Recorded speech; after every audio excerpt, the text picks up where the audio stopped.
મહત્વપૂર્ણ સમાચાર પર નજર કરીએ તો અમરેલીમાં કોંગ્રેસની સભામાં પ્રતાપ દુધાતે લગાવેલા આક્ષેપ પર હવે મહેશ કસવાલાએ જવાબ આપ્યો છે।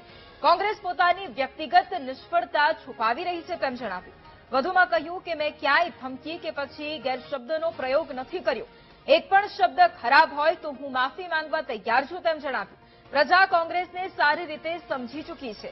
એ વડીલને સુધરવાની સલાહ આપી છે તેમ જણાવ્યું। મારી સાથે રહેલા વ્યક્તિને મેં સલાહ આપી હતી।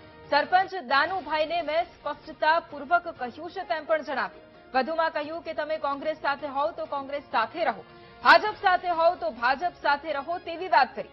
પ્રતાપ દુધાતે કોંગ્રેસની સભામાં એક ઓડિયો સંભળાવ્યો હતો અને જે બાદ વિવાદ સર્જાયો।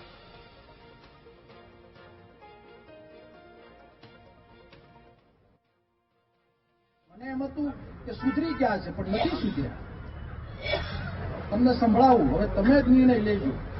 એ ભાઈએ આવેલા મારી સભામાં, ખેડૂત સભામાં આવેલા વ્યક્તિને શું કીધું એ સાંભળો। મતની વાત આખી અલગ છે, તમને કહું। લોકો અમને કઈ તરત અરે મતની વાત આખી અલગ છે। લોકો કે તમને ફોને કર્યા છે એટલે જ તો પીડા ઉભી થાય ને તરત જ। આપણે કોને ફોન કર્યા એ મને ખબર છે ના, તમારા ગામ વાળું તો કોઈ છે નહીં મારી પાસે અત્યારે ફરીદભાઈ। તરત જ મતની વાત આખી અલગ છે। આમાં બધા કેવું હોય જેમ અમારે જેમ સાંભળો મહેશભાઈ, મતની વાત આખી અલગ છે। ખેડૂતનો મુદ્દો આખો અલગ છે। કઈ ખેડૂતનો મુદ્દો તે કોંગ્રેસે એક થોડો ઠેકો લીધો છે તાનો કઈ? કોંગ્રેસે ઠેકો લીધો। હિન્દુસ્તાનની અંદર કોંગ્રેસે મનમોહનસિંહના દેવા માફ કર્યા। કસવાલા સાંભળતા હો તો સાંભળી લ્યો।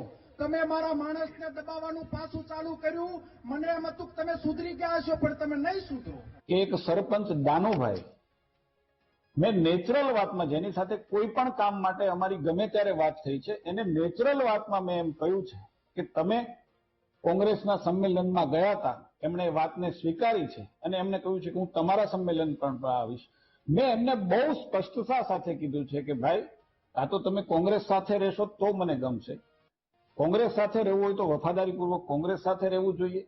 ભારતીય જનતા પાર્ટી સાથે રહેવું હોય તો વફાદારીપૂર્વક ભારતીય જનતા પાર્ટી સાથે રહેવું કરશો। કે એક પણ એમાં કોઈ મેં ગેરશબ્દનું બોલ્યો છું, ગેરવર્તણૂક કરી છે, ખરાબ ભાષામાં કે ઊંચે અવાજે પણ મેં વાત કરી છે। આ નોર્મલ ટોક મારી હતી। અને પ્રતાપભાઈ, માનની ધારાસભ્ય, પૂર્વ ધારાસભ્ય આ વિસ્તારના, હું બહુ એને સન્માનની દ્રષ્ટિથી જોઉં છું, પરંતુ વખતો વખત એ આવા પ્રકારના નાટકો કરી અને કોંગ્રેસની નિષ્ફળતા, વ્યક્તિગત નિષ્ફળતા ઢાંકવાના પ્રયાસો કરતા રહ્યા છે। ઈશ્વરે એમને એ ભૂમિકા સોંપી છે, એ ભૂમિકા એમને મુબારક। તો અમરેલી જિલ્લા કોંગ્રેસ પ્રમુખ પ્રતાપ દુધાતે ધારાસભ્ય મહેશ કસવાલાને આ મુદ્દે જવાબ આપ્યો। કોઈ દબાવવાનો પ્રયાસ ન કરે, અમે સરદારના માણસો છીએ। કોઈ કનડગત ન કરે, સપોર્ટ ન આપે તો વાંધો નહીં। આંદોલનમાં રોડા નાખવાનું કામ કરશો તો આંદોલન ઉગ્ર બનશે। આને ચીમકી ગણો, પ્રેમ ગણો કે ધમકી ગણો।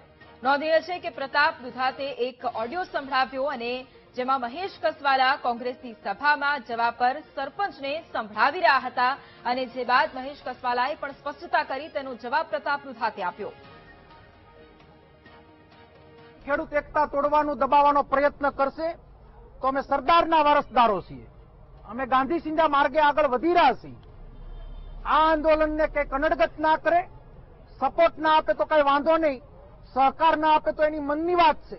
ખેડૂતના દીકરા તરીકે મેં ખેડૂતને ત્યાં જન્મ લીધો ત્યારે એનો અવાજ ઉપાડતો, એમાં રોડા નાખવાનું કામ કરશે તો આંદોલન ઉગ્ર બનતા વાર નહીં લાગે। ધારાસભ્યને છમકી ગણો તો છમકી, વિનંતી ગણો તો વિનંતી, પ્રેમ ગણો તો પ્રેમ, અને એને એવું લાગતું હોય કે ગર્ભિત ધમકી ગણો તો ધમકી। ખેડૂતના દીકરાને કનડગત કરવાની વાત કરશો તો ભૂતકાળમાં પણ મેં તમને કીધું હતું કે આ જિલ્લો સંસ્કારથી છિંચન થયેલો છે। આપ જેના પૌત્ર છો, ભગવાન બાપા ખેડૂત આગેવાન હતા, ખેડૂતની આગેવાની લેતા હતા। શા માટે તમને પેટમાં દુખે છે?